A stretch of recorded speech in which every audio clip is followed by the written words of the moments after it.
I was standing in my own kitchen, holding a cup of coffee that had gone cold hours ago, when I heard my husband talking on the phone in his office. The door was slightly cracked, and his voice carried down the hallway with a tone I had never heard before. It was cruel and calculating, nothing like the man I thought I had married 3 years ago. She's such a burden, Rachel, always asking questions about money, always worried about everything. But don't worry, baby. Once she signs those papers, the house will be ours. All we have to do is make her think it's for tax purposes or something. My heart stopped. Rachel, I knew that name. She worked with him at the marketing firm downtown. The same Rachel who had been texting him late at night. The same Rachel he claimed was just a friend when I asked about their frequent coffee meetings. Emma's so naive, he continued, and I could hear him laughing. She actually thinks I love her, but you know what I love? That house. $980,000 worth of prime real estate that her dead grandmother left her. Once it's in both our names, we can sell it and start fresh somewhere new, just you and me. I felt like the floor was falling out from under me. This was my grandmother's house, the house where I had spent every summer as a child. The house where Grandma Rose had taught me to bake cookies and told me stories about our family. The house she had left specifically to me in her will because she knew how much it meant to me. The best part is, he went on, Emma pays for everything. The mortgage, insurance, the utilities, the repairs. She even paid for our vacation next week. She's like having a personal bank account that never asks questions. I backed away from the hallway, my hands shaking so badly I almost dropped the coffee cup. 3 years of marriage. 3 years of thinking I had found my soulmate. 3 years of believing him when he said he was struggling financially because he was starting his own business. 3 years of paying for everything while he saved his money for vacations with another woman. I can't wait to get away with you, Rachel. 2 weeks in Europe, and Emma has no idea she's paying for me to cheat on her. She's so pathetic, always trying to please everyone, always apologizing for everything. Sometimes I can't stand to look at her. Those words hit me like a physical blow. All those times he had seemed distant. All those times he had made me feel like I was asking for too much when I wanted to spend time together. All those times he had made me feel guilty for wanting affection or attention. It had all been an act. She keeps talking about having kids, he said, and I could hear the disgust in his voice. Can you imagine, bringing children into this mess? She can barely take care of herself. She's 29 and still acts like a teenager, always needing reassurance, always needing someone to tell her what to do. I realized I was crying, tears streaming down my face as I listened to this man destroy everything I thought I knew about my life. This was the same man who had held me when my grandmother died. The same man who had promised to love and cherish me. The same man who had moved into my grandmother's house and made it feel like our home. Once we get the house in both our names, we can refinance it and take out a big loan. Then we'll sell it and disappear. Emma will be left with nothing, and she'll probably blame herself for it. She always does. I heard him moving around in his office, and I quickly went back to the kitchen trying to compose myself. My mind was racing. How long had this been going on? How long had I been living with a stranger who saw me as nothing more than a source of money and free housing? When he came into the kitchen 5 minutes later, he was all smiles. "Hey, beautiful," he said, kissing my cheek like nothing had happened. "I was just talking to a client about a new project. Looks like business is finally picking up." I stared at him, this man I thought I knew, and felt something cold settle in my stomach. "That's great," I managed to say. "I'm happy for you." "You know what would make me even happier," he said, pulling me close. "If we could get that paperwork sorted out before our trip. You know, the stuff about adding my name to the house deed. My accountant says it would be good for tax purposes, especially if we're thinking about starting a family." There it was, the trap he had been setting for months.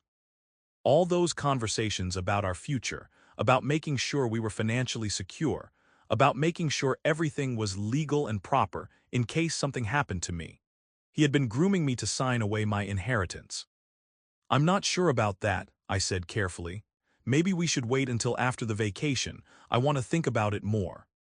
His smile faltered for just a second, but then he was back to being charming. "Of course, baby, no pressure." I just want to make sure you're protected. You know how much I love you, right? I nodded, but inside I was screaming. Everything he had said to me, every kiss, every moment of intimacy had been a lie. I was nothing more than a mark to him, a burden he was willing to tolerate as long as I kept paying the bills and signing the papers he put in front of me. That night, I lay in bed next to him, listening to him breathe, and I knew my life had changed forever. I couldn't go back to being the naive woman who trusted him completely.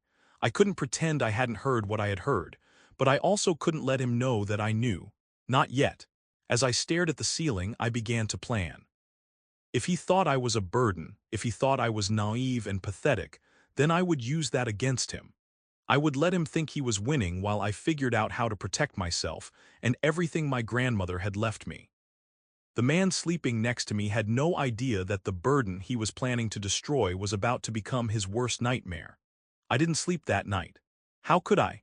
Every time I closed my eyes, I heard his voice saying those terrible things. Every time I looked at him sleeping peacefully beside me, I wanted to scream. But I couldn't, not yet. I had to be smart about this. The next morning, he was back to his usual routine. Coffee, newspaper, checking his phone with that secret smile I now understood. "Good morning, beautiful," he said, just like he had every morning for 3 years. But now I could hear the lie in it. "Morning," I replied, pouring my own coffee with hands that were steadier than I expected. "What time is your flight on Friday?" 2 o'clock, he said without looking up from his phone, probably texting Rachel. "Are you sure you'll be okay here alone for 2 weeks? I know you get nervous when I'm gone." Another lie. I had never told him I got nervous when he was alone. In fact, I usually enjoyed having the house to myself. But he had convinced me over the years that I was anxious and dependent, that I needed him to feel secure. Now I realized it was all part of his plan to make me feel helpless. "I'll be fine," I said. "Actually, I might use the time to organize some of Grandma's old papers. I've been putting it off for too long." He looked up sharply. "What kind of papers?" "Just old documents, photos, that sort of thing." "Nothing important." I kept my voice casual, but I was watching his face. I saw the flash of worry before he covered it with a smile. "Well, don't throw anything away without checking with me first. You never know what might be valuable." Valuable to whom? I thought. But I just nodded and finished my breakfast. After he left for work, I sat in the kitchen for a long time trying to process everything that had happened. 3 years of my life had been built on lies. 3 years of feeling like I wasn't good enough, like I needed to try harder, like I was lucky he had chosen me. Now I understood why I had felt that way. He had been systematically destroying my confidence while stealing my money and planning to steal my home. I thought about all the times he had forgotten his wallet when we went out to dinner. All the times he had asked me to pay for things because his account was temporarily frozen or his business expenses were tied up. All the times he had convinced me that supporting him financially was what a good wife did. I pulled out my laptop and started researching. I needed to understand my legal rights. I needed to know exactly what he could and couldn't do. Most importantly, I needed to know how to protect the house that my grandmother had left me. What I found made me sick. He had been right about one thing: if I signed those papers adding his name to the deed, he would have legal claim to half the house in a divorce. Even worse, if something happened to me, he would inherit everything. All those conversations about making sure I was protected had actually been about making sure he could take everything if I died. I spent hours reading about property law, about financial abuse, about marriage and divorce. I learned terms I had never heard before, like economic coercion and financial manipulation. I read stories from other women who had been in similar situations, women who had lost everything because they trusted the wrong person. But I also read stories about women who had fought back, women who had been smart and strategic, women who had turned the tables on the men who tried to destroy them. By the time he came home that evening, I had a plan. It wasn't complete yet, but I knew what I needed to do. I needed to act normal until he left for his vacation. I needed to use those 2 weeks to protect myself and my assets. And I needed to do it all without him suspecting anything. "How was your day?" he asked, kissing my cheek again. I wondered if he kissed Rachel the same way. "Good," I said. I called about getting those papers notarized. The lawyer says we should wait until after the new year for tax reasons. It was a complete lie, but he seemed to buy it. That makes sense, no rush. How's your business trip shaping up? I asked, even though I knew it wasn't a business trip at all. Great, Rachel and I have some big meetings lined up. This could really turn things around for the company. More lies, but I just smiled and nodded like the naive wife he thought I was. Over dinner, I watched him carefully. Really looked at him for the first time in months. He was handsome, I had to give him that. Tall, dark hair, nice smile. But now I could see the coldness in his eyes when he thought I wasn't looking. I could see how he checked his phone constantly, how he seemed impatient when I talked about my day, how he always steered conversations back to topics that benefited him. I was thinking, I said carefully, maybe when you get back from your trip, we should think about refinancing the house. Interest rates are still pretty good. His eyes lit up. That's a great idea. We could probably get a lot of cash out of it. Maybe enough to finally take that honeymoon we never had. A honeymoon he would take with Rachel, no doubt. Exactly, I said. I'll start getting the paperwork together while you're gone. That night, I pretended to be asleep when he got a text message at midnight. I heard him get up quietly and go to the bathroom to respond. When he came back to bed, he was smiling in the dark. I waited until I was sure he was asleep, then I got up and went to his office. I knew his computer password. It was Rachel's birthday, something I had figured out months ago but had tried not to think about. What I found in his email confirmed everything I had suspected and worse. Months of emails between him and Rachel, planning their relationship, planning their future, planning how to get me to sign over the house. There were emails to real estate agents asking about property values. There were emails to lawyers asking about divorce settlements. There were even emails about apartments they were looking at together. But the worst were the emails where they laughed about me. Where he called me names and made fun of the way I tried to please him. Where she made jokes about how pathetic I was for paying for everything while he cheated on me. I printed everything. Every email, every document, every piece of evidence I could find. I was careful to clear the printer history and make sure everything looked exactly the way I had found it. By 3 in the morning, I had a stack of papers that told the whole story of my husband's betrayal. But more importantly, I had proof. Proof that would protect me when this all came crashing down. I went back to bed and lay there until dawn, planning my next move. I had 3 days before he left for his business trip. 3 days to set everything in motion. 3 days to become someone he had never expected me to be. The burden was about to become his biggest problem. The next 3 days were the hardest acting job of my life. I had to pretend everything was normal while secretly planning to dismantle the life we had built together. Every smile I gave him, every conversation we had, every moment I spent helping him pack for his trip with Rachel felt like swallowing glass. Tuesday morning, after he left for work, I made my first real move.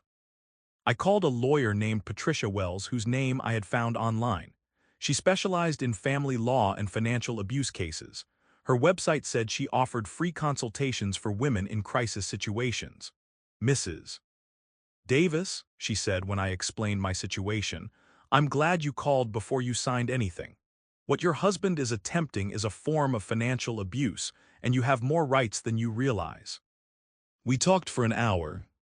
She explained that since the house was my inheritance and my name was the only one on the deed, he had no legal claim to it regardless of our marriage. She also explained that all the money I had spent supporting him over the years could be considered marital assets that I might be able to recover in a divorce. The key is documentation, she said. Bank records, credit card statements, emails, text messages, anything that shows a pattern of financial manipulation. I had already started gathering those things, but her words gave me confidence that I was on the right track. We scheduled a meeting for the following week, after he would be gone. Next, I called a real estate agent. I told her I was thinking about selling the house due to a family situation and needed to understand my options. She was excited about the listing. Properties in my neighborhood were selling quickly, often for more than asking price. With the market the way it is now, she said, you could probably have this sold within 2 weeks if you price it right. Are you thinking about a quick sale? Maybe, I said, I'll let you know soon. Wednesday, I went to the bank. I told them I wanted to open a new checking account for business purposes. I moved half of our joint savings into this new account, money that was legally mine since I had earned most of it. I also applied for a safety deposit box where I could keep important documents. That evening, my husband was excited about his upcoming trip. I can't wait to get away for a while, he said. This business thing has been so stressful.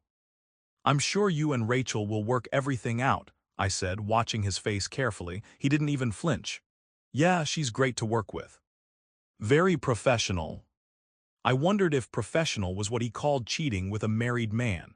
Thursday was my last day to prepare before he left. I spent it making copies of everything: bank statements, credit card bills, insurance documents, the deed to the house, our marriage certificate, tax returns.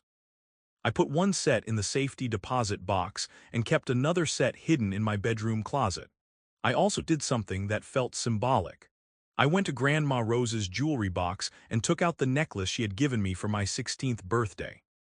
It was a simple gold chain with a small diamond pendant, nothing fancy, but it had been hers when she was young. I hadn't worn it since the wedding because my husband had said it looked old-fashioned. I put it on and looked at myself in the mirror. For the first time in months, I looked like myself again. Not the anxious, apologetic woman I had become, but the confident young woman my grandmother had raised. That night, I helped him finish packing. He was bringing 2 suitcases for a business trip, which should have been my first clue years ago that something was wrong. What kind of business trip required vacation clothes and expensive cologne? I'm going to miss you, he said, holding me close. I could smell his aftershave, the same scent I had once loved and now made me feel sick.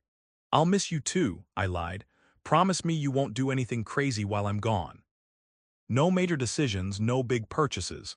Just relax and take care of yourself. He had no idea how well I was about to take care of myself. Friday morning, I drove him to the airport. He kissed me goodbye at the curb, a long, dramatic kiss that felt like a performance. I love you, he said. I love you too, I replied, and for a moment I almost meant it. Not because I loved who he was, but because I grieved for who I thought he had been. I watched him walk into the terminal, probably texting Rachel to let her know he was there. Then I drove home to the house that was about to become the center of a war I was finally ready to fight. As soon as I got home, I called Patricia Wells. He's gone, I said. I'm ready to move forward. Good, she said. Let's meet tomorrow morning. Bring everything you've gathered, and Mrs. Davis, don't feel guilty about what you're about to do. You're not destroying your marriage. You're saving yourself from someone who was planning to destroy you. That afternoon, I called the real estate agent back. I want to list the house, I said. How quickly can we do this? I can have the paperwork ready by Monday, she said. Are you sure about this? It's a big decision. I've never been more sure of anything in my life. Saturday morning, I woke up alone in the house for the first time in years. Instead of feeling lonely or anxious like he had trained me to expect, I felt free. I made coffee and sat in the kitchen planning my next moves. I had 2 weeks. 2 weeks to sell the house, file for divorce, and disappear from the life he thought he controlled. 2 weeks to show him that the burden he thought was so pathetic was actually smart enough to outmaneuver him. By the time he got back from his romantic vacation with Rachel, paid for with my money, he would find out just how wrong he had been about me. The real Emma Davis was about to stand up. Monday morning felt like the first day of my real life.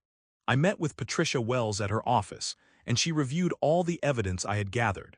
Her face grew more serious as she went through the emails, the bank records, and the documented pattern of financial abuse. This is actually better than I expected, she said. You have clear evidence of fraud and financial manipulation. The emails alone show premeditation. Your husband and his girlfriend were planning to steal your inheritance. She explained the legal process for filing for divorce and how to protect my assets during the proceedings. More importantly, she assured me that since the house was my inheritance and my name was the only one on the deed, I had every right to sell it without his permission. The house is yours, she said firmly. He has no legal claim to it, and he has no right to prevent you from selling it. In fact, given what he was planning to do, selling it might be the smartest thing you can do. After the meeting with Patricia, I went straight to the real estate agent's office. Sarah Martinez was a dynamo of a woman in her 50s who had been selling houses in the area for 20 years. She took one look at the photos of my house and smiled. "This is going to sell fast," she said. "Properties like this in your neighborhood are gold right now. I've got 3 clients who would probably be interested before we even listed officially." We spent 2 hours going through the paperwork. Sarah explained that we could do a quick closing, sometimes as fast as 2 weeks if the buyer was paying cash or had pre-approved financing. The asking price she suggested was even higher than I had hoped. $1,050,000. "The market is crazy right now," she explained. "Your grandmother's house is in perfect condition and the location is prime, plus you've maintained it beautifully. I think we can get asking price, maybe even more if we get multiple offers." By Tuesday afternoon, the house was officially listed. Sarah had arranged for professional photos and a virtual tour. Looking at the listing online felt surreal. This house that had been my safe haven, my connection to my grandmother, was about to become someone else's home, but it was the right choice. I couldn't live there anymore, knowing what my husband had planned. Every room held memories of the lies he had told me, the manipulation he had used. Better to sell it and start fresh than to let him eventually steal it from me. Wednesday morning, I got the call I had been hoping for. "Emma, we have an offer," Sarah said. "Actually, we have 3 offers." The highest offer was for $1,100,000, $50,000 over asking price. A young couple with twin babies who had been looking for months for the perfect family home. They could close in 10 days. "Take it," I said without hesitation. While the house sale was moving forward, I was busy with other preparations. I found a beautiful 1-bedroom apartment across town, in a building with good security and a doorman. It was smaller than what I was used to, but it felt safe and private. I could start over there without any memories of the life I was leaving behind. I also opened a new bank account at a different bank, one where he had no access and no history. I transferred the money from the joint account I had emptied earlier, plus I arranged for the proceeds from the house sale to go directly into this new account. Patricia helped me file all the divorce paperwork. We requested an emergency hearing to protect my assets, citing the evidence of financial fraud and his plan to steal my inheritance. The judge granted a temporary restraining order preventing him from accessing any of my accounts or making claims on the house. "When he gets back from his trip, he's going to find himself locked out of everything," Patricia explained.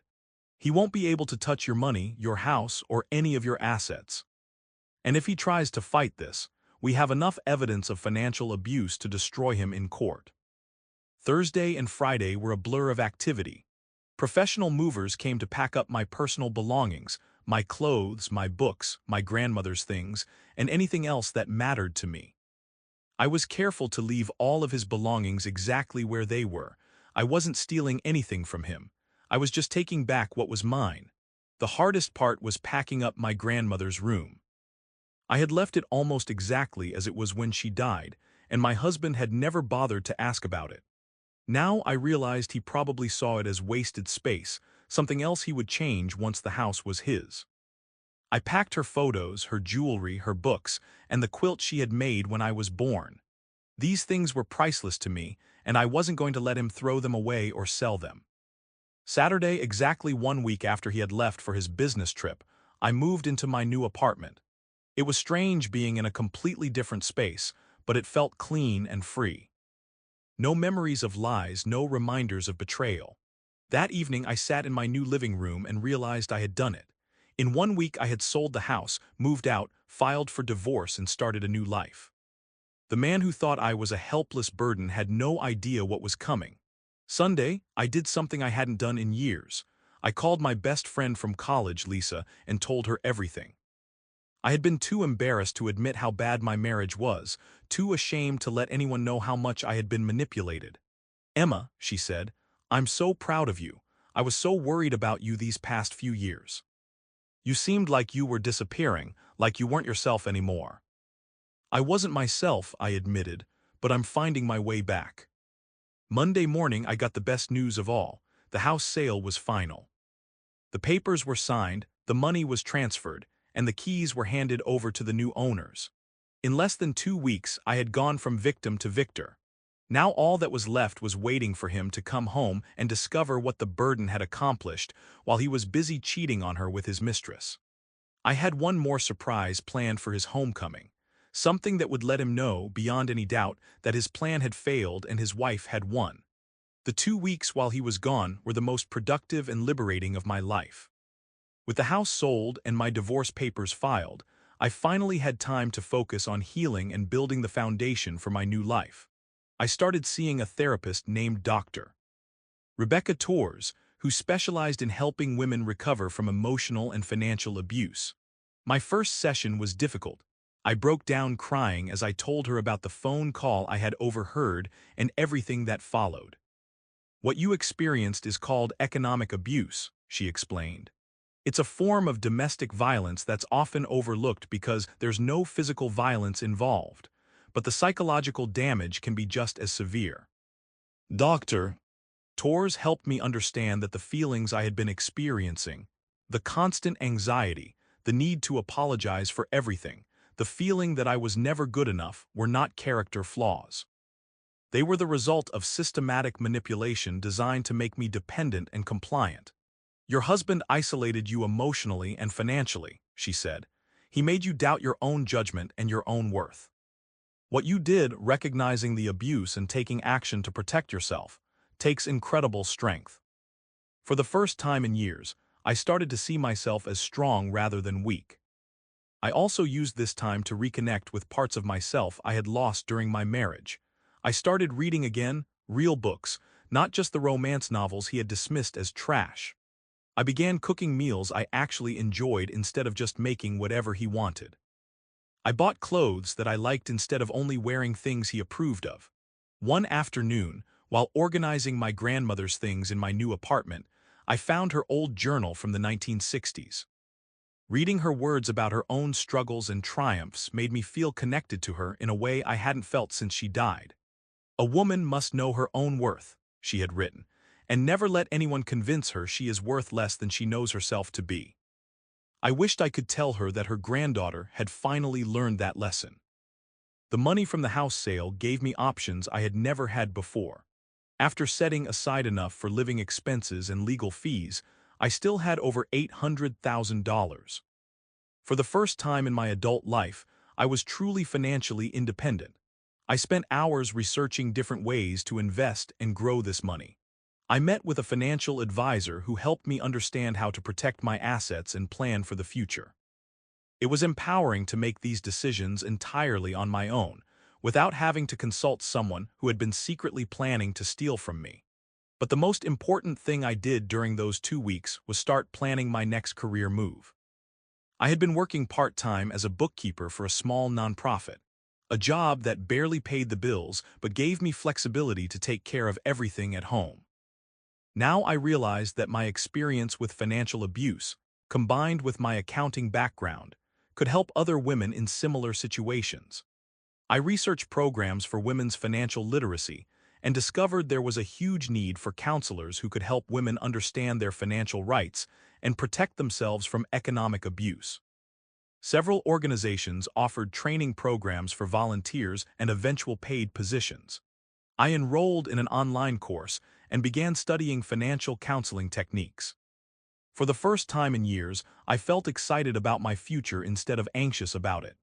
As his return date approached, I felt a mixture of nervousness and anticipation. I wasn't afraid of him anymore. Patricia had assured me that the restraining order would protect me legally, and I had changed all my contact information so he couldn't harass me. But I was curious to see how he would react when he discovered that his carefully laid plans had fallen apart. I had prepared one final surprise for him. On his last day of vacation, I mailed a letter to the house that was no longer mine, but that he didn't know had been sold. The letter was simple and to the point. "Dear ex-husband, I heard your phone conversation with Rachel before you left. I know about your plan to steal my grandmother's house. I know about the affair. I know about all the lies. You called me a burden. You said I was pathetic and naive. You were wrong. While you were on vacation with your girlfriend, spending the money I earned, I sold the house you thought you were going to steal. I filed for divorce. I moved out. I started a new life. The burden you thought was so helpless just outplayed you completely. Don't try to contact me. My lawyer will handle everything from now on. P.S. I hope you and Rachel enjoyed the European vacation I paid for. Consider it my divorce gift to you both. Emma. I mailed the letter so it would arrive on the day he returned. I wanted him to find it when he got to the house, expecting to come home to his naive wife who would never suspect what he had been doing. Instead, he would find an empty house and a letter from a woman who had turned his own game against him. The night before his return, I had dinner with Lisa at a nice restaurant near my new apartment. For the first time in years, I felt genuinely happy. Not the fake happiness I had performed during my marriage, but real joy about my life and my future. You look different, Lisa said. You look like yourself again. I feel like myself again, I told her. Actually, I feel like a better version of myself, stronger and smarter. What are you going to do when he realizes what happened? Nothing, I said. I'm going to let him figure it out on his own, and then I'm going to move forward with my life while he deals with the consequences of his choices. That night I slept peacefully in my new apartment, knowing that tomorrow would bring the end of one chapter of my life and the real beginning of another. The woman who had been called a burden was about to show the world what she was really capable of. I didn't have to wait long to find out how he reacted to coming home. My phone started ringing at 3:47 p.m. on Monday, exactly 12 hours after his flight was scheduled to land. I had blocked his number, but he was calling from different numbers, probably borrowing phones from friends or using Rachel's phone. I didn't answer any of the calls. By evening, he had left 17 voicemails on the old number I had redirected to a Google Voice account. I listened to them all, and they were like a masterclass in manipulation tactics. The first few were confused and pleading. Emma, where are you? What happened to the house? Please call me back. I'm sure this is all some kind of misunderstanding. Then came anger. What the hell did you do? You can't just sell our house without talking to me. This is insane. Call me back right now. Then bargaining. Look, I know you're upset about something, but we can work this out. Whatever you think happened, I can explain. Just come home and let's talk about this like adults. Then threats. You better not have done anything stupid while I was gone. I'm calling a lawyer. You can't just destroy our marriage like this without consequences. And finally, desperation. Emma, please, I love you. I don't understand what's happening, but I know we can fix this. Just talk to me, please. I saved all the voicemails. Patricia had told me to document everything. Tuesday morning, I got a call from Patricia. Your husband retained a lawyer, she said. They're trying to challenge the house sale and claim community property rights. Can they do that? They can try, but they won't succeed. The house was your inheritance, it was never community property, and you had every legal right to sell it. Plus, we have evidence that he was planning to commit fraud. His lawyer is probably going to advise him to accept the divorce terms rather than fight this in court. What happens next? We wait. His lawyer will review the evidence we've provided, and then they'll probably want to negotiate. But Emma, you hold all the cards here. He has no legal standing and no leverage. That afternoon, I did something that felt symbolic. I went back to the old neighborhood, not to see the house, but to visit my grandmother's grave. I hadn't been there since the funeral 3 years ago. My husband had always made excuses about why we were too busy to visit. Standing at her gravestone, I told her everything that had happened. I protected your house, Grandma, I whispered. I didn't let him steal it from us. I could almost hear her voice telling me she was proud of me. Wednesday brought a different kind of contact. Instead of frantic phone calls, I received a formal letter from his lawyer demanding that I return to the marital home and reverse the house sale. The letter was full of legal threats and accusations, claiming I had acted irrationally and in bad faith. Patricia laughed when she read it. This is desperation, she said. They know they have no case, so they're trying to intimidate you. We'll respond with copies of the emails between your husband and his girlfriend. That should shut them up. Thursday, I started my new volunteer work with the Women's Financial Empowerment Center. My first training session was with a group of 10 women who had all experienced some form of economic abuse. Hearing their stories was both heartbreaking and inspiring. The hardest part, said one woman, was realizing that I had let someone convince me I was stupid about money when I actually understood it better than he did. I knew exactly what she meant. Friday morning, I was having coffee in my new apartment when I saw him. He was sitting in a car across the street just watching my building. I called Patricia immediately. "He's violating the restraining order," she said. "Call the police and document everything." The police arrived within 10 minutes. I watched from my window as they approached his car and spoke to him. He gestured angrily, probably trying to explain that he was just trying to talk to his wife. But the officers weren't interested in his explanations. They gave him a warning and told him to leave. He drove away, but not before looking up at my building one more time. Even from 5 floors up, I could see the rage on his face. That evening, Lisa came over for dinner. "Are you scared?" she asked. "No," I said, and I meant it. "I'm not the same person I was a month ago. He can't hurt me anymore because I don't need anything from him. I don't need his approval, his love, or his money. He has no power over me." What do you think he'll do next? Probably try to turn this into a long, expensive legal battle. But Patricia says he doesn't have a case. Eventually, he'll have to accept that it's over and move on with his life. And Rachel. I smiled. That's the best part. According to the emails I found, she was only interested in him because she thought he was about to come into a lot of money from the house. Now that there's no house and no money, I wonder how long their great love affair will last. Saturday, I got my answer. Rachel called me. "Emma, we need to talk," she said when I answered the unknown number. "No, we really don't," I replied. "Look, I know you're angry, but this whole thing has gotten out of hand. He's talking about fighting you in court for years. This is going to cost everyone a lot of money." "It's going to cost him money," I corrected. "I'm not the one trying to steal something that doesn't belong to me." "He really loves you," she said, which was so ridiculous I almost laughed. "If he loved me, he wouldn't have spent months planning to steal my inheritance while cheating on me with you." That wasn't. It's not that simple. You don't understand the whole situation. I understand perfectly. I have copies of all your emails. I know exactly what you were planning. There was a long silence. Then, "What do you want, money?" "We could work something out." "I don't want anything from either of you. I want you both to leave me alone and let me move on with my life." "But what about him? He doesn't have anywhere to go. He's been living in that house for 3 years. He should have thought about that before he decided to betray his wife." I hung up and blocked her number 2. Sunday night, exactly 2 weeks after he had returned from his vacation, I got one final voicemail. This time his voice was different, defeated. "Emma, I know you probably won't listen to this, but I need to say it. I made mistakes, big mistakes. I got caught up in something that got out of control and I hurt you. I'm not asking you to forgive me and I'm not asking you to take me back. I just want you to know that I'm sorry. You didn't deserve any of this." It was probably the most honest thing he had said to me in years. But it was too little, too late. I deleted the voicemail and went to bed, knowing that the next phase of my new life was about to begin. The legal battle I had expected began in earnest the following week.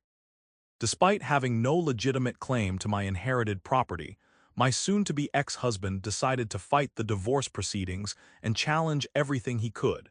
His strategy became clear during the first mediation session. Since he couldn't claim the house, he was going after everything else. The joint savings account I had emptied, the credit card debt he had accumulated, even my grandmother's jewelry. His lawyer argued that I had acted vindictively and stolen marital assets. Patricia came prepared. She had organized all of our evidence into a comprehensive presentation that told the complete story of his financial abuse and planned fraud. "Your Honor," she said to the mediator, "my client discovered that her husband was planning to defraud her of her inheritance through systematic manipulation and lies. Everything she did was in legitimate self-defense against economic abuse." She presented the printed emails between him and Rachel. bank records showing how I had paid for everything including his business trip with his mistress, and documentation of his attempts to pressure me into signing over my inheritance. The mediator, a woman in her 60s who had probably seen every kind of divorce nastiness, looked increasingly stern as she reviewed the evidence.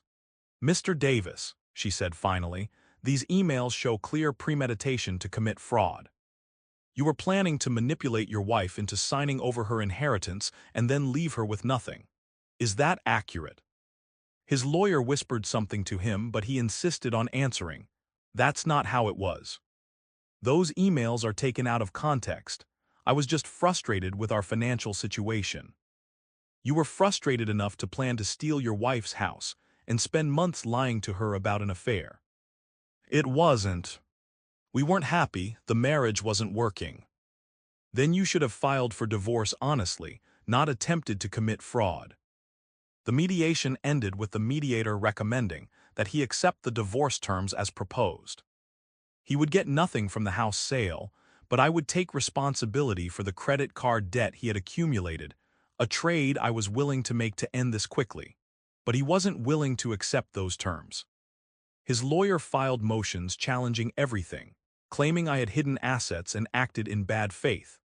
It was clear that he was going to drag this out as long as possible, probably hoping I would get tired of the legal fees and agree to give him money just to make it stop. He had no idea how determined I had become.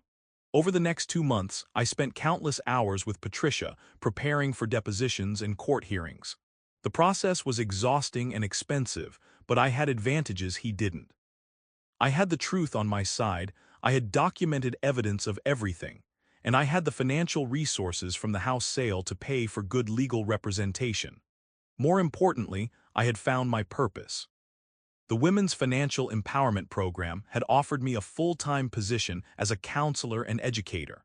Every day, I worked with women who were going through situations similar to what I had experienced. Helping them gave me strength to fight my own battle. During one particularly difficult deposition, where his lawyer tried to paint me as an unstable woman who had destroyed her marriage over misunderstandings, I thought about all the women I was working with.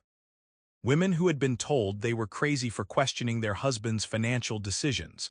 Women who had been convinced they were incompetent with money while their partners stole from them. I was not unstable, I said clearly for the record. I was a woman who discovered that her husband was planning to commit fraud, and I took legal action to protect myself. The breakthrough came during his deposition. Under oath, he had to answer questions about the emails, about Rachel, about his plans for the house. His lawyer had probably advised him to be careful, but his arrogance got the better of him. "Yes, I thought about what would happen to the house if we divorced," he admitted. Any reasonable person would consider the financial implications of marriage. "And did you discuss these financial implications with your wife?"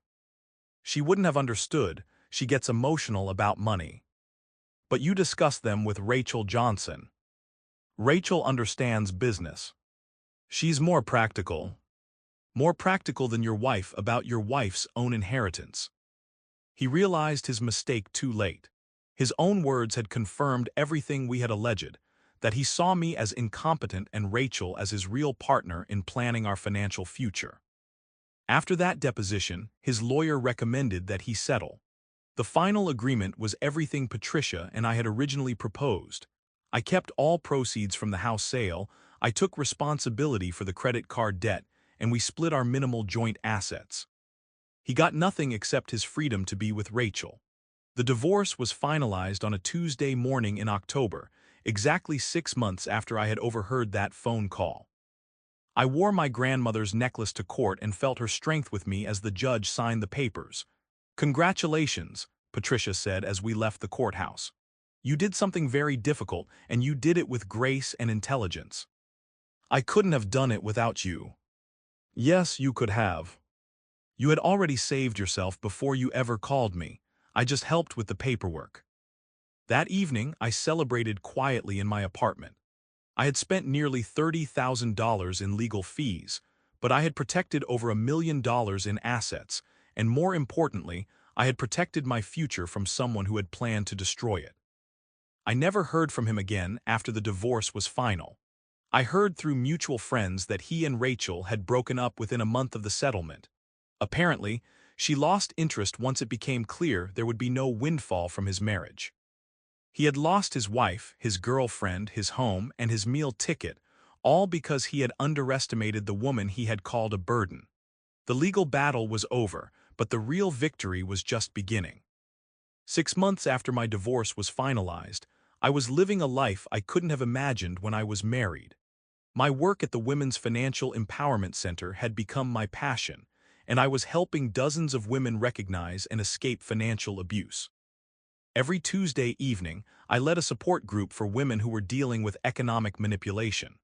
The stories I heard were heartbreakingly familiar: husbands who controlled all the bank accounts, partners who ran up secret debt, men who convinced their wives they were too stupid to understand money while systematically stealing from them.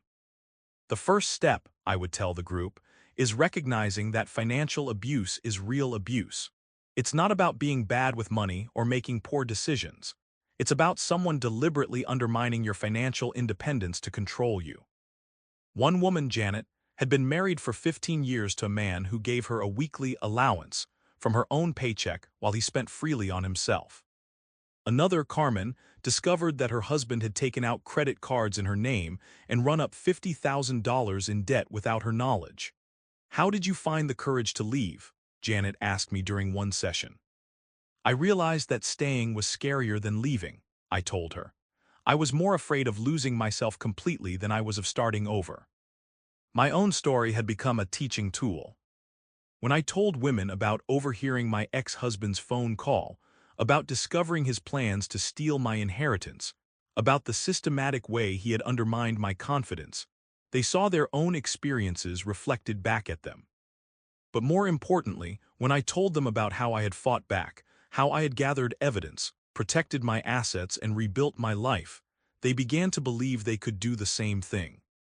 The center offered me a promotion to program director, which meant I would be developing new curricula and training other counselors. It was work that felt meaningful in a way my old job never had. Every woman who learned to protect herself financially was a victory against the men who thought they could control and manipulate their partners. I also began speaking at conferences and workshops about financial abuse awareness. The first time I stood in front of an audience of 200 women and told my story, I was terrified. But when I finished, the standing ovation lasted 5 minutes, and dozens of women came up afterward to thank me for giving them the courage to examine their own relationships. "I thought I was the only one woman told me. "I thought I was just bad with money and lucky that my husband took care of everything for me." "You're not bad with money," I assured her. "You're being manipulated by someone who wants you to think you're incompetent." My personal life was healing too. I had started dating again, but carefully and on my own terms. I met Tom at a financial literacy workshop, where he was volunteering as a tax preparation instructor. He was a divorced father of two who worked as an accountant and spent his free time helping people understand their taxes. What I liked about Tom was that he never tried to take care of my finances or give me unsolicited advice about money. He respected my expertise and often asked for my opinion on difficult cases he was working on. After years of being told I didn't understand money, it was refreshing to be with someone who valued my knowledge. "You're different from anyone I've ever met," he told me after we had been dating for 3 months. "You're so confident and sure of yourself." I laughed. "Trust me, that's a recent development." When I told him about my marriage and divorce, he was amazed. "You sold the house and moved out while he was cheating on you with his girlfriend." "That's incredible." "It was terrifying," I admitted, "but it was also the most empowering thing I've ever done." 1 year after my divorce, I did something I had been planning for months. I bought a house. Not a big house like my grandmother's, but a perfect little 2-bedroom cottage with a garden and a front porch. It was mine, completely and totally mine, and no one could ever take it away from me. The night I got the keys, I sat on the front porch and called Lisa. "I did it," I told her. "I bought a house." "How does it feel?" "Like coming home to myself." 2 years after the divorce, I received an unexpected piece of news. My ex-husband had been arrested for fraud. Apparently, his pattern of financial manipulation hadn't ended with our marriage. He had convinced another woman to give him access to her accounts and had stolen over $200,000 from her. Patricia called to tell me about it. The prosecutor wants to know if you'd be willing to testify about your experience with him. It could help establish a pattern of behavior. Absolutely, I said without hesitation.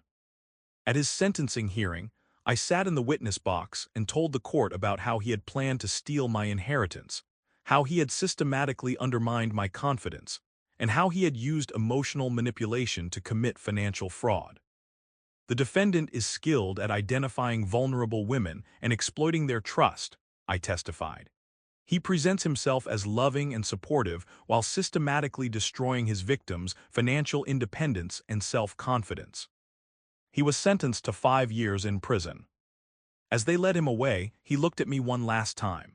There was no anger in his eyes anymore, just defeat. He finally understood that the burden he had tried to destroy had become the person who ensured he faced justice. After the hearing, the woman he had most recently victimized approached me. "Thank you," she said. "If you hadn't come forward, I might never have understood what really happened to me."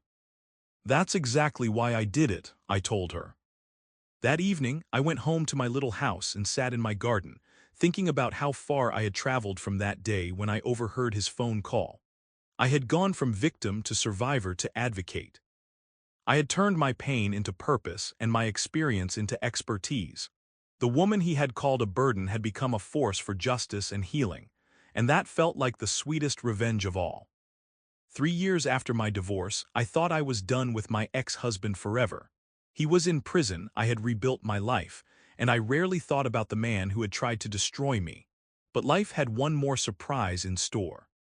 I was at the courthouse for a different case, testifying as an expert witness in another financial abuse case, when I saw a familiar figure in the hallway. My ex-husband was there for his parole hearing, accompanied by his lawyer and a woman I didn't recognize. He saw me at the same moment I saw him. 3 years in prison had changed him. He looked older, thinner, more worn down. But what struck me most was that he looked smaller somehow, as if the arrogance and confidence that had once defined him had been stripped away. His lawyer was talking to him, probably preparing him for the hearing, but he wasn't listening. He was staring at me with an expression I couldn't quite read. Not anger, not hatred, but something closer to recognition. During the break in my case, I found myself face to face with him in the courthouse cafeteria. The woman he had been with was nowhere to be seen, and his lawyer was busy with paperwork. For the first time in years, we were alone together.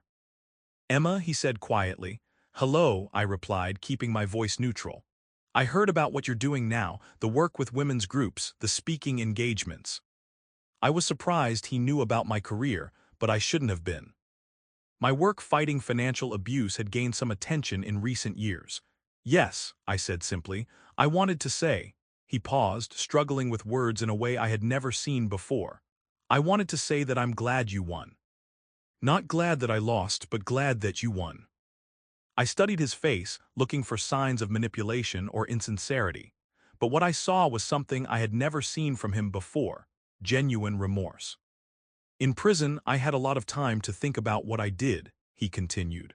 "Not just to you, but to the others.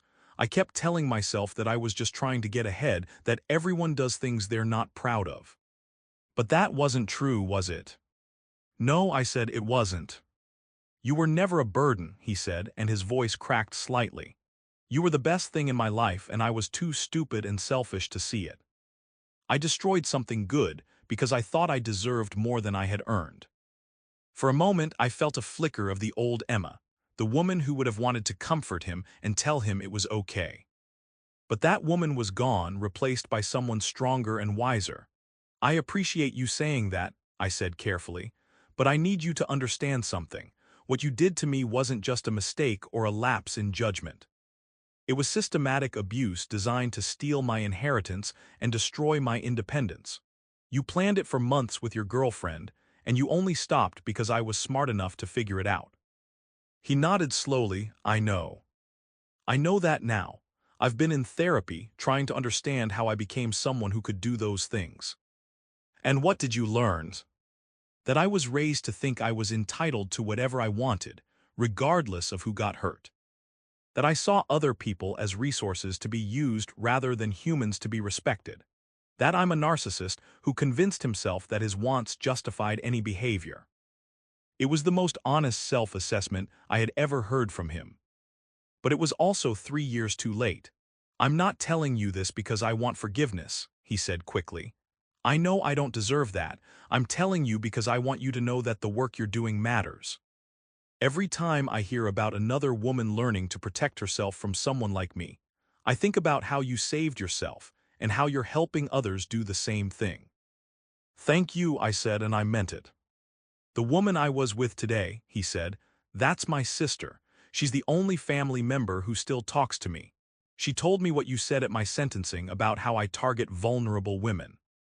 She was right to be proud of you for speaking up. I looked at him for a long moment, this man who had once controlled my life and nearly destroyed my future.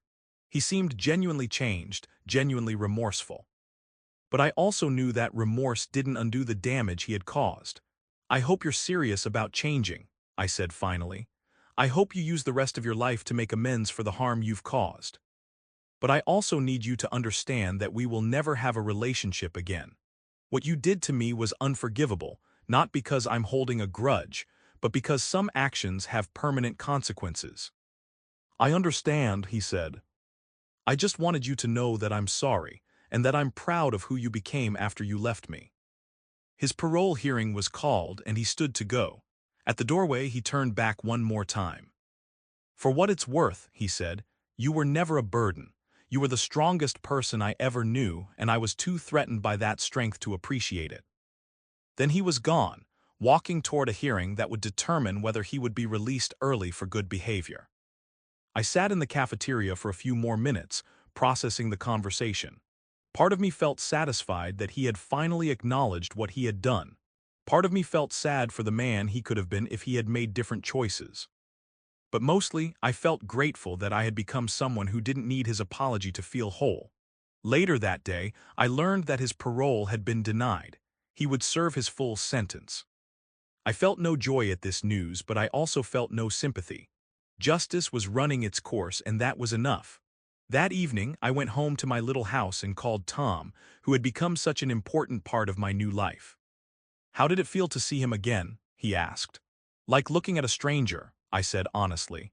The man who hurt me was arrogant and cruel and completely convinced of his own superiority. The man I met today was broken and remorseful, and seemed to genuinely understand what he had done wrong. Do you think he's really changed? Maybe, but it doesn't matter to me either way. My healing isn't dependent on his redemption. That's what I love about you, Tom said. You don't need anyone else to validate your worth or your choices. That night I sat in my garden and thought about the journey that had brought me to this point. From the devastated woman who had overheard that terrible phone call to the confident advocate who had just faced down her abuser without flinching, I had traveled further than I could have imagined. The final confrontation hadn't been dramatic or explosive. It had been quiet and sad and ultimately healing. Not because he had apologized, but because I had faced him as an equal and realized that he no longer had any power over me. The burden had become the victor, and that victory was complete. 5 years after I overheard that life-changing phone call, I stood in front of an audience of 500 women at the National Conference on Economic Empowerment. As the keynote speaker, I was about to tell my story to the largest group I had ever addressed. 5 years ago, I began, my husband called me a burden. He thought I was naive, pathetic, and too stupid to understand what he was doing to me. He was planning to steal my inheritance and leave me with nothing. Today, I'm here to tell you that the woman he called a burden built a life beyond his wildest imagination. The applause was immediate and thunderous. In the audience, I could see women of all ages, all backgrounds, all united by the shared experience of financial manipulation and the shared determination to fight back. I told them about the phone call, about discovering the emails, about the terrifying decision to sell my house and start over. I told them about the legal battles, the moments of doubt, and the gradual process of rebuilding my confidence in my life. The most important thing I learned, I said, is that financial abuse is not about money. It's about power and control. When someone convinces you that you're incompetent with finances, they're not protecting you, they're protecting their ability to manipulate you. After my speech, I was surrounded by women who wanted to share their own stories. A young mother whose husband had convinced her to quit her job and then used her financial dependence to control every aspect of her life. An older woman whose partner had slowly taken over all her accounts until she had no access to her own money. A college student whose boyfriend was pressuring her to take out loans for his business ventures. Each story was different, but the pattern was always the same: isolation, manipulation, and the gradual erosion of financial independence designed to make women dependent and compliant. "How did you find the courage to fight back?" the young mother asked me. "I realized that the life he was planning for me was worse than the uncertainty of starting over," I told her. "And I discovered that I was stronger than he had convinced me I was." My work had expanded far beyond support groups and counseling. I had written a book about financial abuse that had become a bestseller. I consulted with law enforcement agencies about recognizing economic crimes. I had testified before Congress about the need for stronger protections for victims of financial manipulation. But the work I was most proud of was the scholarship program I had established with some of the money from my house sale. The Emma Davis Foundation provided financial assistance and legal support for women escaping economically abusive relationships. In 5 years, we had helped over 300 women rebuild their lives. Each scholarship recipient received not just money, but comprehensive support, legal assistance, financial counseling, career guidance, and emotional support. We helped them open their own bank accounts, understand their credit reports, and develop the skills they needed to maintain their independence. "You saved my life," one recipient told me at our annual gala. "Not just financially, but emotionally. You showed me that I wasn't crazy or incompetent. You showed me that I deserved better." Moments like that made every difficult day worth it. My personal life had flourished too. Tom and I had been married for 2 years in a ceremony that was everything my first wedding hadn't been: honest, joyful, and based on genuine love and respect. He supported my work completely and often volunteered with the foundation. "I love watching you speak," he told me after one particularly powerful presentation. "You light up when you're helping people understand their worth." We had bought a larger house together, one with enough space for his 2 children when they visited and a home office where I could work on my writing and advocacy. It was a true partnership, built on mutual respect and shared values. I also reconnected with parts of my family I had lost touch with during my abusive marriage. My cousin Sarah, who lived across the country, flew in for my remarriage and told me how worried the family had been about me during my first marriage. "You seemed to disappear," she said. "You stopped calling, stopped coming to family events. We could tell something was wrong, but we didn't know how to help." "He isolated me gradually," I explained, "so gradually that I didn't realize it was happening." That's part of how financial abuse works. They cut you off from your support system so you have nowhere to turn when you finally realize what's happening. The most meaningful moment of my new life came 3 years after my remarriage. I was speaking at a small workshop for recently divorced women when a young woman in her 20s approached me afterward. "Mrs. Davis," she said, "I need to tell you something. My mom attended one of your talks 2 years ago. She had been married to my stepdad for 10 years, and he controlled everything: her paycheck, her car, even her cell phone plan. After hearing you speak, she realized she was being abused." The young woman's eyes filled with tears. She left him 6 months later. It was hard at first, but now she has her own apartment, her own job, and her own bank account. She's happier than I've seen her in years. She always says that you saved her life. "Your mother saved her own life," I told her. "I just helped her realize she had the power to do it." "She wanted me to give you this," the young woman said, handing me a handwritten note. The note was simple: "Thank you for showing me that I was never the problem. Thank you for helping me find my strength. Because of you, my daughter will never accept being treated the way I was." You didn't just save me, you saved the next generation. That night, I sat in my home office, surrounded by letters and emails from women whose lives had been changed by the work we were doing. Each story was a reminder that my own painful experience had been transformed into something meaningful and powerful. I thought about my grandmother, whose inheritance had been the catalyst for my ex-husband's betrayal and my own awakening. I wished she could see what her house had ultimately made possible, not just my own freedom, but the freedom of hundreds of other women. I thought about the scared, confused woman I had been 5 years ago, standing in her kitchen and listening to her husband plot against her. That woman had felt powerless and alone. She had believed she was a burden. The woman I had become was powerful, surrounded by love and support, and dedicated to ensuring that no other woman would have to endure what I had experienced alone. My phone buzzed with a text from Tom. "Dinner's ready when you are. I made your favorite." I smiled and closed my laptop. The work would be there tomorrow. There were always more women to help, more stories to share, more battles to fight against financial abuse.